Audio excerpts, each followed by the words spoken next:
Episode 3 opens with Homelander introducing Firecracker, Sister Sage, and Ryan to the public as members of the Seven. Kessler and Butcher cook up a plan to drug Ryan after bringing him over for a casual meeting and then putting him in a safe house that's specifically built to hold Supes. Now, Butcher wants to keep Ryan with him so that he can educate him to be a good person, but Kessler wants to train Ryan to become a superhero who can kill Homelander. Since Kessler is apparently Butcher's only partner in crime at the moment, it doesn't look like he has the option to defy Kessler.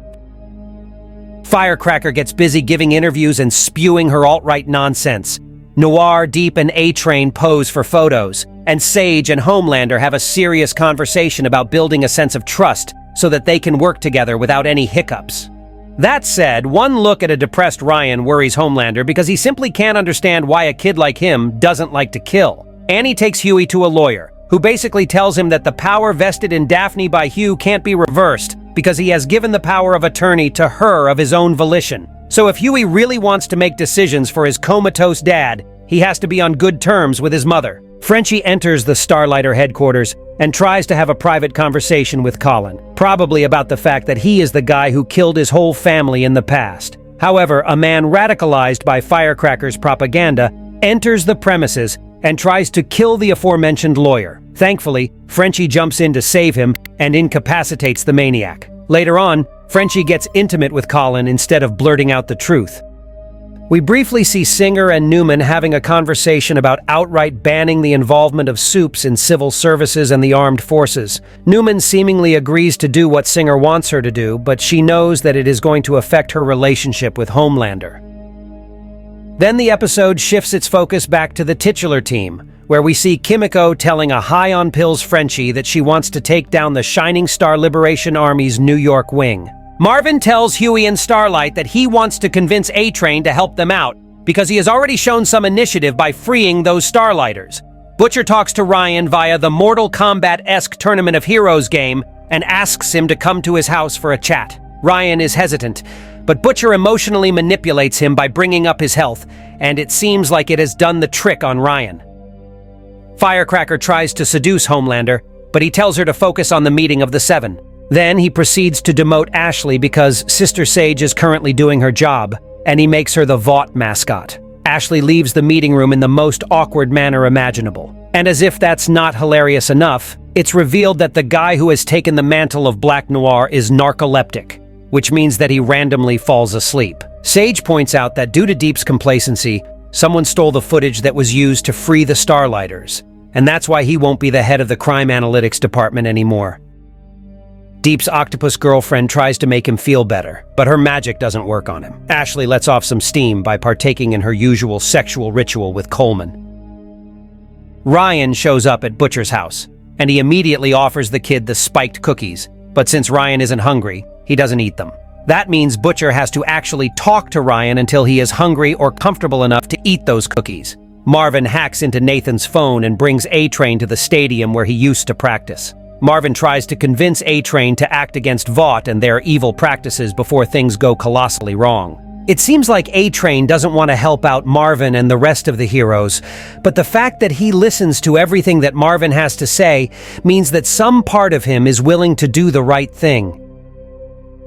Kimiko and Frenchie enter the Shining Star hideout, and that's when Frenchie's drugs properly kick in. So while Kimiko takes care of the terrorists, Frenchie hallucinates about his past, all the people he has killed, and the fact that he is keeping Colin in the dark. Kimiko comes across a familiar face from her past, and although this scarred girl tries to kill Kimiko, she doesn't retaliate. Frenchie asks who she is, and Kimiko doesn't give him a straight answer because she is angry that he was of no help during the fight. The scene then shifts to Butcher and Ryan, who are seemingly connecting with each other pretty well. That said, Butcher becomes concerned when Ryan brings up the fact that Homelander is teaching him how to be okay with killing people. But instead of panicking, Butcher realizes that there's a sliver of a chance that Ryan isn't going to become as evil as Homelander because he knows the difference between what's good and what's bad. So, he doesn't feed him the cookies, and he just shares his existential thoughts with his stepson. At Vought Tower, Annika from the Crime Analytics Department is brought in for questioning because she donated a few clothes to the Starlight House. Sister Sage promises her that nothing is going to happen to her if she tells the truth about her involvement in the leak of the footage of the innocent Starlighters. But as soon as she says that Starlight asked her to track something, Homelander kills her. A horrified Ashley shreds her resignation letter because she knows that if she tries to leave Vought, she'll be killed since she knows way too much about the Supes and the inner workings of Vought. Elsewhere in Vought Tower, Starlight confronts Firecracker about her consistent river of rage against her. Firecracker reminds her that they were on the same pageant circuit as kids, and Annie started a false rumor about Firecracker's promiscuity. The memories of Annie's rude behavior come rushing back to her, and she profusely apologizes to Firecracker for tarnishing her reputation. But since Firecracker is more powerful than Annie now, she refuses to forgive her, and she wants to humiliate Annie as much as she humiliated Firecracker in the past. Marvin and Huey reach the ice skating rink, where Newman is supposed to meet Homelander and Sister Sage. Newman takes pictures with the cast of Vought on ice and then goes up to the guest room for her meeting. Huey almost cancels the mission after learning that Marvin is working with A-Train, but Marvin tells him to follow his orders because he is the boss at the moment. So, Huey gets up into the AC vents and overhears Sage pitching the idea of killing the president and invoking martial law. That way, Victoria's hands will be clean, and she'll be able to disband the Bureau of Superhuman Affairs and erase anything that's critical of the Supes, thereby allowing the Supes to take over America completely. Homelander and Sage also want Newman to come out as a Supe, so that America has a Supe president sitting in the Oval Office. Newman doesn't want to do that, but Homelander starts spewing Supe supremacist rhetoric to get her to do his bidding. This conversation is interrupted by Huey's sweat droplets, which prompt Homelander to go berserk. Huey is miraculously saved by A-Train. Most of the cast and crew of Vought on Ice are murdered. Marvin makes it out of there alive, too. Frenchie, Kimiko, and Annie trauma bond over a bottle of whiskey. Kimiko tries to confront Frenchie about his ongoing drug addiction, but Frenchie rebukes Kimiko for being too concerned about him. Huey goes to the hospital and decides to talk properly with his mother. He asks her why she left him, and she says that she was suffering from postpartum depression. One night she tried to kill herself. Since it didn't work and she realized that she was ruining Huey and Hugh's lives, she left to sort herself out. Huey realizes that he knows nothing about Daphne, and he has been mistreating her all this while instead of trying to understand her. But, by the looks of it, Huey has buried the hatchet, and he is going to be on amicable terms with his mother. Kessler and Butcher have a huge verbal battle because Butcher decided to let Ryan go back to Homelander just because he thinks that he is a good kid. Kessler says that the bottom line is that they have to figure out how to train him to be an anti-Supe weapon, or how to kill him because the world doesn't need two Homelanders roaming around. Back at Vought Tower, Sage and Deep get intimate with each other, but a bloody orbitoclast which is used for lobotomies on the table hints at something sinister that will probably be revealed later on in the show. Homelander realizes that Ryan has met Butcher, and he gets insanely angry. Ryan runs off into his room as Homelander loses his cool. That's when Homelander's alter egos show up and tell him to go back to his origins to fix this recurring issue of not being able to handle a bit of pressure. Homelander realizes that he still has a bit of humanity left in him, and he needs to eradicate that in order to be truly ruthless. A few glimpses of an office in a basement mean that Homelander is going to go where he was experimented upon to deal with his past once and for all. Is that going to make Homelander more unhinged than he is already? Let's see. Episode 4 opens with Homelander arriving at the underground Vought lab, where he underwent several tests as a kid, which is a mild way of saying that he was endlessly tortured so that the scientists could learn about the extent of his powers. As soon as he enters the premises, everyone freezes up because they know that he is one of the most powerful Supes out there. Marty, one of the older scientists, almost triggers Homelander by referring to him by his actual name, John. It's interesting that Homelander refers to himself as John when he is talking to himself, but when somebody else calls him John, it irks him. Things are tense, and Homelander makes it even more awkward by asking everyone to dig into the cake he has bought while ordering Marty to tell Barbara to attend this little reunion session immediately. The scene shifts to the hospital, where the doctor announces that Hugh has essentially passed away and has been put on life support. She says that they'll prolong his lifeline for a couple of days, but after that, they have to pull the plug. Daphne thinks it's the humane thing to do, but Huey doesn't want to come to terms with the fact that his father isn't coming back. He is in so much denial that he seemingly wants to resurrect Hugh by injecting Compound Phi into his bloodstream via the IV drip. After that, we get glimpses of A-Train and Will Ferrell's The Blind Side-esque film, Tek Knight's show on the events at Godolkin, and Cameron Coleman doing a hit piece on Robert Singer for his anti-soup bill. Annie drops by to have a chat about it with Singer, and she is of the opinion that his legislative bill is great and it'll drive a stake through Vaught's heart if it gets passed. But since Singer's marketing is really bad, Annie isn't very sure if he is going to get the mandate that's needed for that bill to be greenlit. So she offers her services, which will basically amount to on-ground rallies regarding Singer's anti-soup bill, and she promises to do it as Starlight. In the last few episodes, Annie was unwilling to be Starlight again, but it seems like she has understood the effect that persona has on people. That's why she is willing to look past the trauma she has experienced as Starlight and use her superhero alter ego to do what's important, which is getting Vought out of every administrative position. Elsewhere, Frenchie feigns ignorance to get Colin to talk about his family. Frenchie allegedly killed them in cold blood. Apparently, Colin's mom used to be a lawyer, and she used to work on extremely violent cases. She crossed paths with little Nina, and it's obvious that she ordered Frenchie to kill her. Frenchie was an addict, and he went berserk and killed Colin's mother and everyone else in his vicinity. Colin hid under the bed and saw the marks on the ankle of the killer. Frenchie immediately covers his ankle with the bedsheet, which means that he is still unwilling to come clean and tell Colin the truth about his involvement in his family's slaughter. Annie returns to the Starlight House to plan out the next phase of their marketing campaign with Kiara and Colin, but they dash her sense of enthusiasm by showing the firecracker-led Truth Bombs show that's being organized right in front of their headquarters. Of course, Sister Sage is behind it all, as she is seen manipulating the public perception of Starlight via internet trolls and the algorithm. Then she proceeds to order A-Train to remember his talking points, rejects Deep's advances, and gives Firecracker the ammunition she needs to take down Starlight. As Firecracker begins her alt-soup rant, Annie and his team begin to move out the kids that they are sheltering so as to safeguard them from Firecracker and her army of lunatics. Marvin and Frenchie walk into the premises with Butcher, which triggers Annie because she doesn't trust him. But Marvin advocates for Butcher, so he stays, and Annie is forced to cooperate with him. Butcher tries to learn what kind of dirt Firecracker has on Annie, but she refuses to reveal anything. So Butcher decides to take the ugly route, which involves infiltrating Firecracker's party. Talking about ugly, the scene shifts back to the underground lab with Homelander and the scientists. Homelander reveals that when he was just a kid, one of the older scientists, Frank, used to play wastepaper basketball while subjecting John to scorching levels of heat. It traumatized him, but since Frank was just doing his job, he doesn't really remember anything about those days. To give Frank a taste of his own medicine, Homelander forces Frank to get into the oven room and burns him to a crisp while he casually plays paper basketball. Kimiko and Huey arrive at a pier.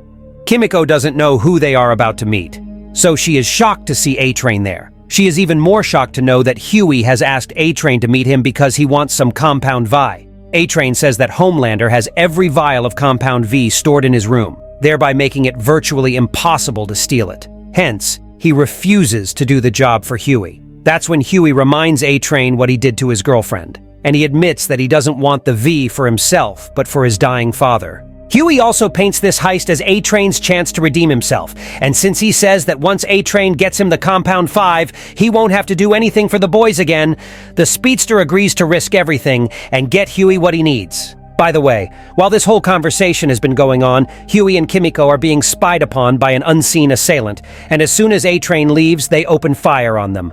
Kimiko spots the scarred girl from the Shining Light Liberation Army and realizes that she is there to avenge all the people that Kimiko killed in their warehouse. Huey manages to kill one of them, while Kimiko takes on a bunch of those soldiers. Then Kimiko calls for a truce so that she can converse with the scarred girl. It's revealed that Kimiko used to be the muscle for the Shining Light Liberation Army, and she used to fight its trainees. The girl was one of the recruits, and Kimiko is the one who gave her that scar. Kimiko obviously wants to redeem herself by seeking the girl's forgiveness, but it doesn't look like the girl is in the mood to show any kind of empathy towards Kimiko. Marvin and Butcher make their way into Firecracker's vanity van. Butcher name-drops Webweaver and something about a heroin enema, and it seems like the show's parody of Spider-Man is an addict. But instead of dwelling on that, the show focuses on Butcher's deteriorating health. Butcher asks Marvin to promise him that in case he doesn't survive the ordeal, he'll get Ryan away from Homelander and raise him. Before Marvin and Butcher can get into the details of this deal, they spot Firecracker. So they decide to table the discussion and go and remind her of the instance when she partook in a little pedophilia during her stint at the Florida branch of Capes for Christ. Butcher tells Firecracker that if she doesn't reveal Sister Sage's plans, he is going to tweet about her past and undo all the work that Vought has done to make her appear like a saint in front of her evangelical audience. Surprisingly enough, Firecracker pushes the tweet button herself, and Butcher loses his bargaining chip. Next, Firecracker interrupts Ezekiel's "Annie is the spawn of the devil" rant to not only whitewash her spotty past, but also use it as her jumping-off point for some Starlight slander. Firecracker says that Starlight has blinded innocent people during her rescue operations. Starlight tells a shocked Frenchie, Colin, and Kiara that she was learning the ropes before storming out of the room out of shame. Butcher and Marvin return to the Starlight house and reveal that even though they don't have anything that they can use to threaten Firecracker, he does have the keys to her vanity van, which he hands over to Frenchie and orders him to look into it. A-Train infiltrates Homelander's room and finds his pubes and the breast milk that he drinks before finally stumbling upon all the Compound 5 in his possession. A-Train is discovered by Ashley, who was also in Homelander's room, to leave an unflushed piece of poop in his bathroom because that's the only way she can get revenge for the endless hours of frustration and anxiety she has been subjected to because of him. A-Train and Ashley agree that they're not going to snitch on each other and call it a day. The scene shifts to Homelander, who has now set his sights on Marty, and he starts talking about the elderly scientist who used to torture him back in the day. Homelander reveals that Marty used to keep an eye on John when he was locked up in the room with the big red door. Apparently, John figured out when Marty would leave his post and use those moments of true solitude to rub one out. One day, though, Marty returned before John was finished, and he proceeded to endlessly mock the kid and even nicknamed him Squirt. Marty tries to apologize to Homelander, but he isn't in the mood to listen. Instead of forgiving Marty, Homelander tells him to masturbate on the spot while everyone in the room watches and laughs at him, just like Marty did with John. And just to give Marty the push he needs, Homelander tells him that if he doesn't achieve an erection, he is going to laser his Johnson off. A desperate Marty tries everything in his arsenal to do what Homelander has asked him to do, but he fails.